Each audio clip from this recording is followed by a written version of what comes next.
যে নিরাপত্তা নিশ্চিত করেছেন, এখন পর্যন্ত বর্তমান সভ্য যে দুনিয়া ওয়েস্টের যে নারী অধিকারের কথা বলে, তারা এখন পর্যন্ত সেই নারীদের অধিকার নিশ্চিত করতে পারে নাই। ইনশাআল্লাহ এই বাংলাদেশে যখন কল্যাণ রাষ্ট্র প্রতিষ্ঠা হবে, আমাদের মারা, আমাদের বোনরা, তাদের নিরাপত্তা নিয়ে তাদের ভাবতে হবে না। আমাদের এই অঞ্চলের সকল মানুষের তাদের যে প্রত্যাশা, তাদের যে আকাঙ্ক্ষা, তাদের যে ন্যায্যতা, সেটা নিশ্চিত করা হবে ইনশাআল্লাহ। সম্মানিত উপস্থিতি, আজকে এখানে ছাত্ররা উপস্থিত আছে।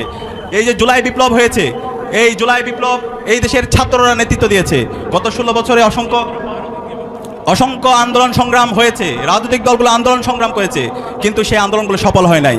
কিন্তু এই ছাত্ররা এই জুলাই বিপ্লবে তারা আন্দোলনের শুরু থেকে শেষ পর্যন্ত নেতৃত্ব দিয়েছে, জীবন দিয়েছে এবং নতুন বাংলাদেশ নিয়ে এসেছে। আজকের যে প্রজন্ম 18 বছর থেকে শুরু করে 35 বছরের যে প্রজন্ম আছে, তারা গত 16 বছরে তারা ভোট দিতে পারেনি। সুতরাং এই প্রজন্ম আর কাউকে ভয় পায় না। এই প্রজন্ম সবসময় ইনসাফের পক্ষে। এই প্রজন্ম সত্যকে সত্য বলতে শিখে গেছে, তারা প্রতিবাদ করতে শিখে গেছে। এই প্রজন্মকে টাকা দিয়ে কেনা যাবে না। আমরা দেখতে পাচ্ছি আজকে নতুন একটি রাজনৈতিক দল, তারা নিজেদেরকে বড় দল দাবি করে এবং তারা নিজেদেরকে দাবি করছে তারা ক্ষমতায় চলে আসছে। আরে ভাই, ক্ষমতা আসে এত সহজ না।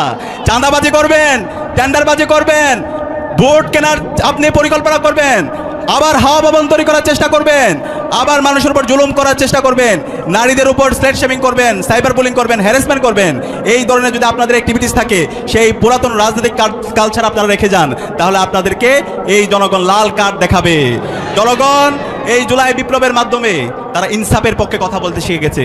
ইনসাফকে যে প্রতিনিধিত্ব করবে, যারা সত্যের পথে থাকবে, যারা কল্যাণ রাষ্ট্রের কথা বলবে, যারা কথা এবং কাজের মধ্যে মিল রাখবে, তাদেরকেই এই দেশের মানুষ নির্বাচিত করবে, তাদেরকে নেতা হিসাবে তাদেরকে নির্বাচিত করবে। এবং সে জায়গায় অধ্যাপক মিয়া গোলাম পরোয়ার এবং আজকে খুলনা আসনের বিভিন্ন পর্যায়ে যারা বাংলাদেশ জামাত ইসলামীর প্রার্থীরা আছে, তারা তাদের কথা এবং কাজের মাধ্যমে তাদেরকে প্রমাণ করেছে কিভাবে একটা কল্যাণ রাষ্ট্র প্রতিষ্ঠা করতে হয়, কিভাবে সকল মানুষের অধিকার নিশ্চিত করতে হয়, কিভাবে ন্যায্যতা ইনশিওর করতে হয়, কিভাবে ছাত্রদের অধিকার নিশ্চিত করতে হয়।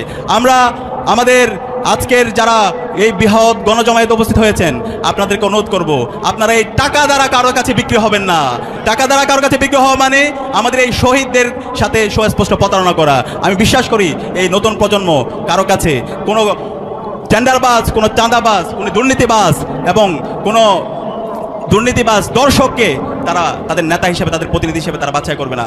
বরং যারা ইনসাফের পক্ষে কথা বলে, যারা সত্যের পক্ষে কথা বলে, যারা সকল মানুষের অধিকার নিশ্চিত করার জন্য কথা বলে, যারা শ্রমিকের অধিকার নিশ্চিতের জন্য কথা বলে এবং যারা কল্যাণ রাষ্ট্র প্রতিষ্ঠা করার জন্য যারা কাজ করছে, তাদেরকে বাছাই করবে ইনশাল্লাহ। এবং এই তরুণ প্রজন্ম যাদের কথা বলছি, গত 16 বছরে যারা ভোট দিতে পারেনি, সে 18 বছর থেকে 35 বছরের বয়স, তারা ইনসাফের পক্ষে থাকবে ইনশাল্লাহ। ইনসাফের প্রতীক কি? ইনসাফের প্রতীক